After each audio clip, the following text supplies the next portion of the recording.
आज भरलेलं ताट सावता महाराजांच्या समोर होतं, पण आज आपली नागू जेवली नाही ही भावना सावता महाराजांच्या अंतकरणात होती. ताट बाजूला केलं आणि सावता बाबा उठले आणि पुन्हा मळ्याकडे आले. बांधावर बसलेल्या नागूच्या जवळ आले आणि सांगितलं, बाळा घरी चल.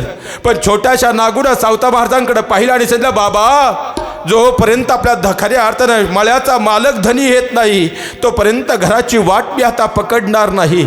आता खऱ्या अर्थानं निरोप तर जगाच्या मालकापर्यंत पोचला होता आणि पंढरपूरचंही चित्र बदललं होतं. आता पंढरपूरमध्ये खऱ्या अर्थानं पाहिला जर गेलं तर आज खऱ्या अर्थानं राऊळ भरलेलं, वारकरी आलेले, पण आज मात्र जगाचा मालक विटेवर उभा दिसत नव्हता. मात्र जगाचा मालक गेला कुठे प्रश्न प्रत्येकाच्या अंतकरणात होता. आता नामदेवराया खऱ्या अर्थानं राऊळामध्ये आले.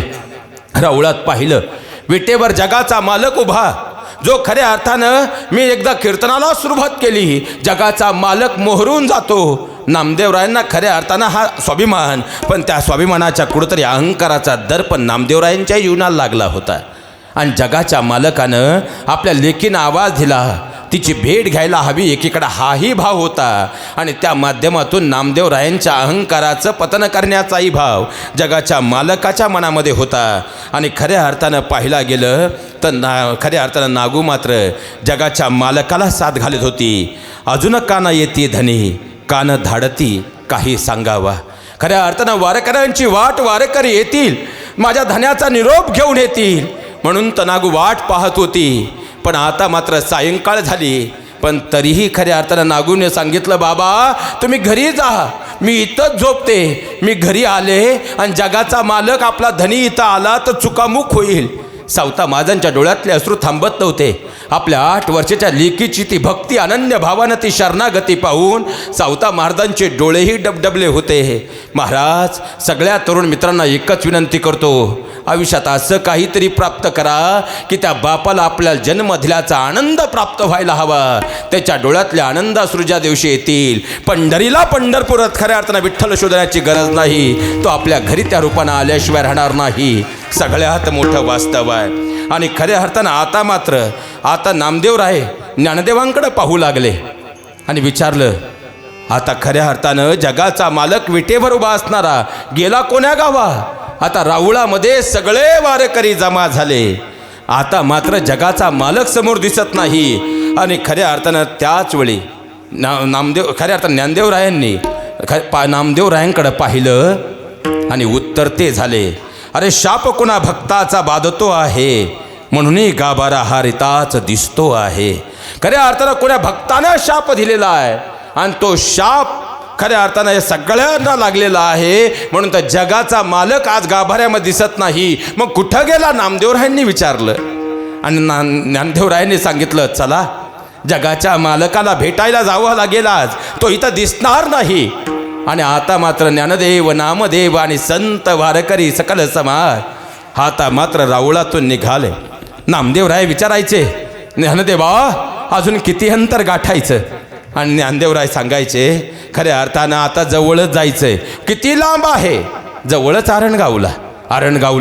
अरे आजपर्यंत नामदेवराय विचार करू लागले, जगाच्या मालकाला भेटायला सगळे पंढरपुरात येतात, पण आज पंढरीचा मालक कुणाच्या भेटीला चालला? असा कोण महान भक्त की ज्याच्या भेटीला साक्षात जगाचा मालक चालला? म्हणून तर खऱ्या अर्थानं सगळे वारीला, सगळ्या पालखा पंढरपूरला जातात, पण पंढरपूरची पालखी जिथं येते ते पुण्य पावन आरणगाव. आणि तिथं पालखी येण्याचा मान ज्यांच्यामुळं मिळाला ते म्हणजे संत शिरोमणी सावता महाराज. आता खऱ्या अर्थानं नागूच्या अंतकणातली भक्ती आता मात्र जगाच्या मालकाला शांत बसू देत नव्हती. आणि खऱ्या अर्थानं नागूसारखी अवीट भक्ती, आणि त्या भक्तीचा तो गंध घेण्यासाठी जगाचा मालक आरणगावच्या मातीत आला. सावता बाबा मात्र आता जगाच्या मालकाला साथ घालत होते. खऱ्या अर्थानं विठ्ठला बा पांडुरंगा, अरे मी लहान असताना माझ्या भेटीला आला, मला दर्शन दिलं. माझी छोटीशी लेक नागू 2 दिवसापासून उपाशी आहे, तुझ्या नामाचा गजर करते आहे, तिच्या भेटीला ये. त्या बोबड्या बोलांचं, त्या बोबड्या माझ्या लेकीच्या निरपेक्ष भावनेचा मान ठेव. विठ्ठला बा पांडुरंगा माझ्या नागूच्या भेटीला ये.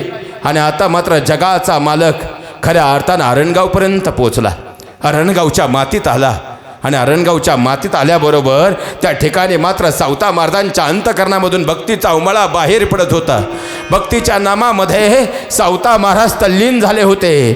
जगाच्या मालकाला आळवीत होते आणि जगाचा मालकही ज्यांच्या भेटीला येतो तोच खऱ्या अर्थानं जगाच्या मालकाला ज्यांच्यामुळं किंमत आहे ते संतपद आहे. आणि म्हणूनच खऱ्या अर्थानं संत परंपरेतली हवीट भक्तीचं दर्शन आज आपल्याला होणार होतं.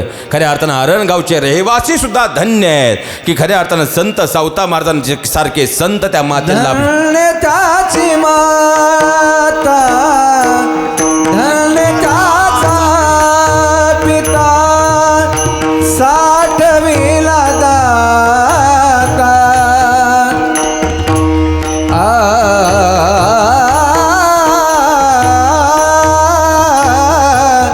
साठविला दाता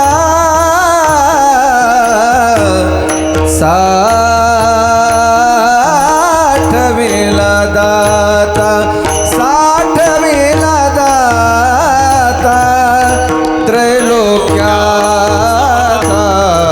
धन्य ते अरण रत्नाची ते खान जमला निधान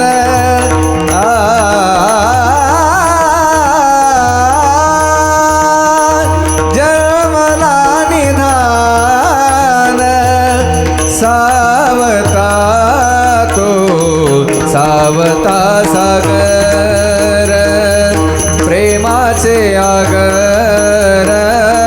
घेतला अवतार घेतला अवतार माळिया घरे रे सावता सागर प्रेमाचे आगर सावता सागर सावता सागर सावता सागर. एकदा जोरदार कडवून टाळ्या होऊन जाऊ द्यात महाराज. जगाचा मालक जिथं आलेला आहे ते अरणगाव आहे. आणि इथं मोठं अप्रूप जर कोणतं सांगायचं असेल तर 9 वर्षाच्या छोट्याशा नागू आईला कळालं की ज्या प्रपंचात आपण तल्लीन आहोत तो नश्वर आहे आणि अमृत्यू लोकातून साध्य करायचं तो भगवान परमात्मा ईश्वर आहे. अरे खऱ्या अर्थानं 7-8 वर्षाच्या नागू आईला कळालं ईश्वराला साध्य करण्यासाठी नश्वर देह मिळाला आहे. 80 वर्षाच्या आजच्या नागू आजीला कळत नाही. यापेक्षा शोकांतिका काय असावी. कारण खऱ्या अर्थानं जर पाहिलं तर आता सुखासाठी तुम्ही अख्खा प्रपंच आपला चालू आहे. त्या सुखाची भावना आपल्या प्रत्येकाच्या अंतकरणामध्ये आहे आणि रात्रंदिवस नश्वर देहाचे लाड आपण पुरवतो आहोत. पण नश्वर देह ज्यासाठी मिळाला तो ईश्वर प्राप्त करायचं हे मात्र विसरून जातो. ईश्वराच्या मंदिरात खऱ्या अर्थानं कळस बसवायचा असेल फक्त 1000 रुपये वर्गणी मागितली. 2 भाऊ वेगळे निघाले, 2 उंबरे झाले म्हणून पावती पुस्तकवाल्यांनी सांगितलं 2 उंबऱ्यांचे 2000. ते म्हणले आम्ही वेगळे कुठे आहेत. आणि दोघांनी घरं बांधायला काढली. मध्ये 8 फूट जागा सोडा. उद्या वाद. पण सुखासाठी तुम्ही जे घर बांधलं आता खऱ्या अर्थानं सुखासाठी बंगला बांधला. आता बरेचसे खऱ्या अर्थानं इकडला पट्टा नोकरदार पण बराचे दादा आणि शेती हा आपला प्रगल्भ विश्वास आहे. आता सुखासाठी बंगला बांधला. 58 वर्ष फाटकी लुंगी लावून तुम्ही मुंबई पुण्यात नोकरी केली आणि 58ला रिटायर्ड होऊन 50-50 लाख घेऊन तुम्ही आता गणेशनगरमध्ये आले, सावतानगरमध्ये आले. आणि खऱ्या अर्थानं आता त्यातच जर पाहिला गेलं तर 58 वर्ष नोकरी केली, फाटकी लुंगी लावून मुंबई पुण्यात नोकरी केली आणि 58ला रिटायर्ड होऊन 50-50 लाख घेऊन तुम्ही गावात आले. आणि गावात आल्याबरोबर पहिली टोळी तुम्हाला मिळते आणि ती टोळी सगळ्यात भयानक राहते. खऱ्या अर्थानं ती तुम्हाला मोकळं केल्याशिवाय सोडत. पहिलंच कुदळ मारली 25 लाखाचा बंगला आणि पाहुण्यांना कळालं रिटायरमेंट नंतर पाहुणा खऱ्या अर्थानं सावतानगरमध्ये आलाय. दुसऱ्या दिवशी इष्टीनं पाहुणे गावात. अडचण आहे. थोडीशी. असं करत करत करत करत 25ला जवळ राहिले. मग सुखासाठी बंगला बांधला. आता खरं सांगा, सुख मिळालं?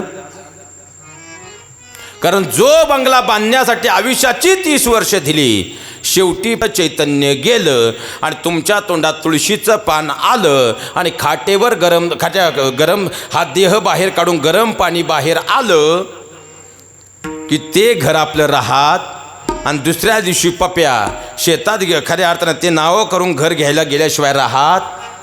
मग सुखासाठी 30 वर्ष घर बांधायला दिली, सुख मिळालं?